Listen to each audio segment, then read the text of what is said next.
Good morning, student. Before starting the video, I want to say you, a negative mindset is never give you a positive thought. अगर आपको आगे बढ़ना है तो negative mindset आपको कभी भी पॉजिटिव थॉट दे नहीं पाएगा, इसलिए ऑलवेज थिंक अबाउट पॉजिटिव। अगर आप पॉजिटिव रहोगे तो आगे भी आपको पॉजिटिव ही मिलेगा, क्योंकि जो मानसिक तरंगे होती हैं ना, वो जब यहाँ से निकल के जाके कहीं किसी छोर से टकरा के लौट के आती हैं तो आपके पास हो जिस मानसिक तरंग से आप उसे भेजते हो उसी माध्यम से वो लौट के आपके पास आता है। इसलिए आप पॉजिटिव रहिए और तैयारी करिए। तो आज का जो हमारा वीडियो है वो बीएससी थर्ड ईयर के मैथमेटिक्स स्टूडेंट के लिए है। तो मैथमेटिकल साइंस में बीएससी थर्ड ईयर में जो होता है 4 पेपर होते हैं। अभी थर्ड ईयर स्टार्ट करोगे तो 4 पेपर आपको मिलेंगे, जिसमें से आपको 3 तो कंपलसरी है, एक जो होता है वो ऑप्शनल होता है।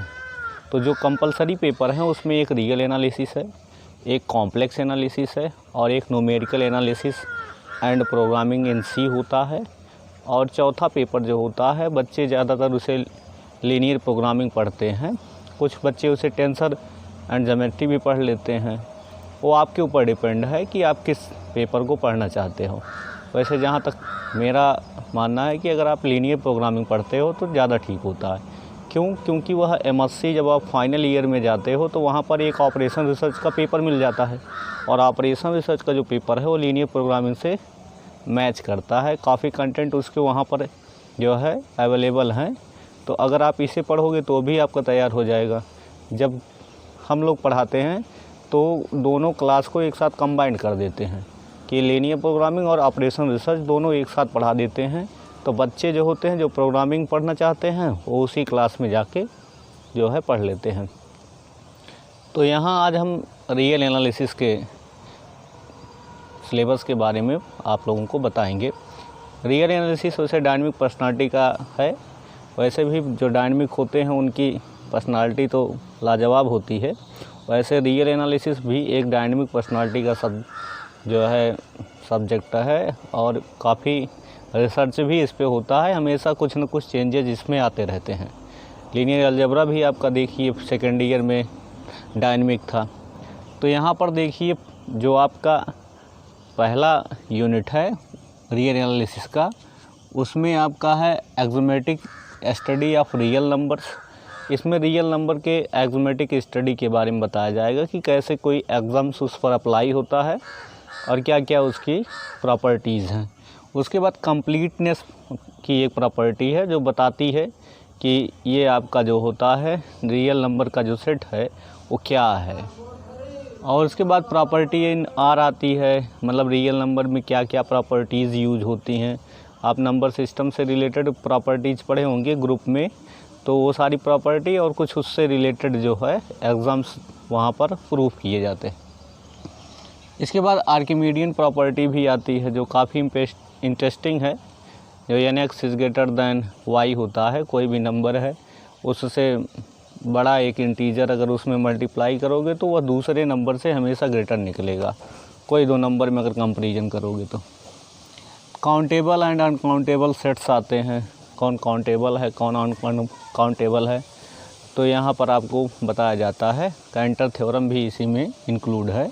नेबरहुड्स पता किए जाते हैं, कोई नियर लाइन पर अगर सेट आप तैयार कर रहे हो तो उस पर किसी पॉइंट का नेबरहुड क्या है उसके बारे में भी चर्चा होती है। इंटीरियर पॉइंट्स और लिमिट पॉइंट, इंटीरियर पॉइंट और लिमिट पॉइंट को भी बताया जाता है कि कैसे किसी सेट का इंटीरियर पॉइंट और लिमिट पॉइंट आप चेक करते हो। ओपन एंड क्लोज सेट होता है, वो लोग ओपन सेट क्या है, क्लोज सेट्स क्या हैं, इनकी डिफिनीशन और इनसे रिलेटेड एग्जांपल्स रहते हैं। उसके बाद जो होता है डिराइव्ड सेट कैसे हम तैयार करते हैं और डेंस सेट्स कैसे बनते हैं उनके बारे में भी आपको बताया जाएगा। परफेक्ट सेट्स कैसे बनता है और वेल्जानो-वियर्स्ट्रास थ्योरम क्या है, जो कि काफ़ी इम्पोर्टेंट थ्योरम है, उसको भी यहाँ पर डिस्कस किया जाता है फर्स्ट यूनिट में। और उसके बाद जो आपकी सेकंड यूनिट होती है वो बीएससी फर्स्ट ईयर से थोड़ा सा रिलेट करती है। वहाँ आपको सीक्वेंसेस पढ़ाया गया होगा, और अगर नहीं आपने उसको रिमाइंड किया हो तो मैंने अपना वीडियो जो है अपलोड किया है, उसमें आप देख सकते हो कि सीक्वेंसेस क्या हैं। तो यहाँ पर उसी को बेसिक बनाकर यहाँ पर उसके बारे में और भी डेवलप किया गया है।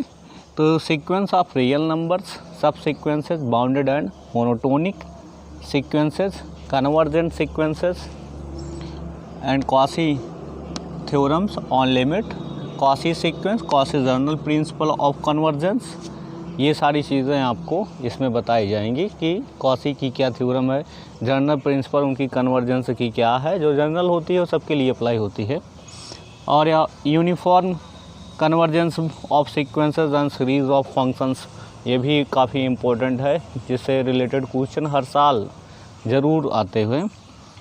इसमें सबसे ज़्यादा इम्पोर्टेंट उसकी जो थ्योरम्स हैं, जो वीएस्ट्रास एम टेस्ट और एबल टेस्ट और डायरेचलेट टेस्ट है, तो ये जो तीनों आपके थ्योरम्स हैं, इनसे रिलेटेड ही क्वेश्चन ज़्यादा पुटअप होते हैं, और यूनिफॉर्म की क्या कंडीशन है इसके बारे में आपको बताया जाता है। तो ये तो था आपका फर्स्ट और सेकंड यूनिट। देखिए यूनिट थर्ड जो आपका है उसमें सीक्वेंशियल कंटिन्यूटी है।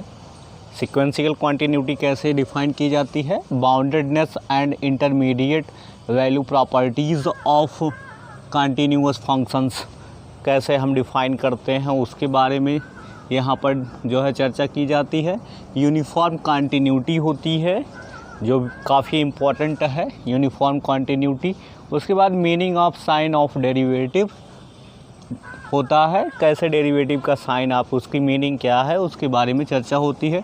डॉर्बॉक्स थ्योरम काफ़ी इम्पोर्टेंट थ्योरम है, इसके ऊपर भी हम डिस्कस करेंगे कैसे हम इसको डिफ़ाइन करते हैं, कैसे इसकी जो है वैल्यू अप्लाई की जाती है। और limit of continuity of function of two variables, यहाँ पर लिमिट कंटिन्यूटी जो है अभी तक आपने वन वेरिएबल से रिलेटेड पढ़ा है, यहाँ टू वेरिएबल से रिलेटेड होगा। टेलर्स थ्योरम होती है जो अप्लाई की जाती है for functions of two variables. Two variables के ऊपर कैसे हम जो है टेलर्स थ्योरम अप्लाई करते हैं उसके बारे में यहाँ पर डिस्कस किया जाता है। और फिर उसके बाद जो होता है maxima and minima. Maxima minima आपने वन वेरिएबल से रिलेटेड पढ़ा ही होगा इंटरमीडिएट में और फर्स्ट ईयर में। यहाँ पर क्या होता है, maxima minima of functions of three variables discuss किए जाते हैं, उनकी क्या लिमिटेशंस है इसको बताया जाता है। Lagrange method of undetermined multipliers के बारे में भी यहाँ पर डिफ़ाइन किया जाता है। अनडिटरमाइंड मल्टीप्लायर्स का मतलब क्या है, जो डिटरमाइंड नहीं है उससे रिलेटेड क्या हम वैल्यू डिफ़ाइन करते हैं, उस पर लाग्रेंज थ्योरम कैसे अप्लाई होती है। यूनिट 4 जो होता है वो आपका रीमान इंटीग्रल्स से रिलेटेड है। रीमान इंटीग्रल क्या है, उसकी कंडीशंस हैं उसके बारे में भी, और integrability of continuous and monotonic functions पर कैसे हम अप्लाई करते हैं इंटीग्रेबिलिटी को, उसके बारे में यहाँ पर डिस्कस होता है। Fundamental theorem of integral, fundamental theorem क्या है इंटीग्रल्स की, इसके बारे में चर्चा होती है ऑफ कैलकुलस। और उसके बाद मीन वैल्यू थ्योरम्स, ये काफ़ी इंपॉर्टेंट थ्योरम है मीन वैल्यू थ्योरम, उसके बारे में यहाँ पर डिस्कस होता है ऑफ इंटीग्रेशन ऑफ कैलकुलस। उसके बाद क्या होता है, जो आपका डिरिचलेट टेस्ट है उससे भी रिलेटेड यहाँ पर इस पर इंटीग्रेशन पर चर्चा होती है। और अभी आपको मैंने पहले बताया था वो जो होता है वो दूसरी बात है, वहाँ पर यूनिफॉर्म कंटिन्यूटी के लिए भी दिया है इन्होंने, और यहाँ पर इन्होंने जो है इंटीग्रेशन पर भी अप्लाई करने के लिए दिया है। उसके बाद क्या होता है, integral as a function of parameter. Integral कैसे हम किसी फंक्शन के पैरामीटर पर अप्लाई करते हैं उसको दिखाया जाता है कि पैरामीट्रिक फंक्शन पर कैसे अप्लाई होता है। And it's differentiability and integrability, इसकी क्या डिफरेंशियबिलिटी है और क्या इंटीग्रेबिलिटी है इसके बारे में भी यहाँ पर आपको विस्तृत जानकारी दी जाएगी। देखिए आपकी जो यूनिट 5 है वो मेट्रिक स्पेस से रिलेटेड है। इसमें क्या क्या आपको जो है पढ़ाया जाएगा, इसमें definition and example of metric space क्या होता है उसके बारे में चर्चा की जाएगी। और उसके बाद जो है नेबरहुड्स, जो आपने पहले पढ़ा है शुरुआत में, वो भी यहाँ पर डिस्कस करेंगे, लेकिन वो मेट्रिक स्पेस पर अप्लाई होगा। इंटीरियर पॉइंट्स, लिमिट पॉइंट्स क्या होते हैं इसके बारे में, and close and open sets के बारे में, सब स्पेसेस कैसे हम डिफ़ाइन करते हैं और यहाँ पर कन्वर्जेंट एंड कॉसी सीक्वेंसेस का कैसे आप जो है मैट्रिक स्पेस पर डिफ़ाइन करते हो, उससे रिलेटेड वैल्यूज़ होती है। और कंप्लीटनेस की प्रॉपर्टी आपको मैंने बताया ही था, उसको भी अप्लाई किया जाएगा यहाँ पर। कैंटर्स इंटरसेक्शन थ्योरम भी यहाँ पर अप्लाई होती है। तो इतना आपके जो है बीएससी थर्ड ईयर का सिलेबस है रियल एनालिसिस का। और सबसे पहले हम बीएससी थर्ड ईयर में रियल एनालिसिस ही स्टार्ट करेंगे। इससे रिलेटेड आपको सारे कंटेंट प्रोवाइड करवाए जाएंगे और एक सीक्वेंस में होंगे, हम बिगिनर्स को लेकर चलेंगे। ये नहीं है कि जो कुछ थोड़ा बहुत पढ़े हैं रियल एनालिसिस को उनको भी इसमें कंबाइंड किया जाए, तो ऐसी कोई क्वेरीज़ नहीं यहाँ पर डिफ़ाइन होगी। यहाँ पर आपको जो है शुरुआत से पूरा विस्तृत जानकारी दी जाएगी, जिससे आपको कोई भी दिक्कत ना हो कि रियल एनालिसिस हमने कभी पढ़ा ही नहीं है और हमें इसके बारे में जानकारी है ही नहीं। तो यहाँ पर आपको सारी डिटेल जानकारी दी जाएगी। और अगर आप सीक्वेंस अभी तक नहीं पढ़े हैं तो हमारा प्रीवियस लेक्चर जो है फर्स्ट ईयर में हमने डाला है, उनमें आप देख लीजिए उसके बारे में, तो उससे आपको थोड़ा बहुत आइडिया मिल जाएगा कि क्या सीक्वेंस है। और हम जो अपना अब नेक्स्ट वीडियो अपलोड करेंगे उस सीक्वेंस से ही रिलेटेड होगा, उसके सारी प्रॉपर्टीज़ और सारे क्या कंडीशंस हैं उसके बारे में डिस्कस करेंगे। पहले तो रियल नंबर्स का क्या एक्सोमेटिक प्रोसेस है उसको डिफ़ाइन करेंगे, उसके बाद सीक्वेंस पर आएंगे, क्योंकि वो पहले होगा तभी आपके समझ में सीक्वेंस भी आएगा। Thank you for watching my video.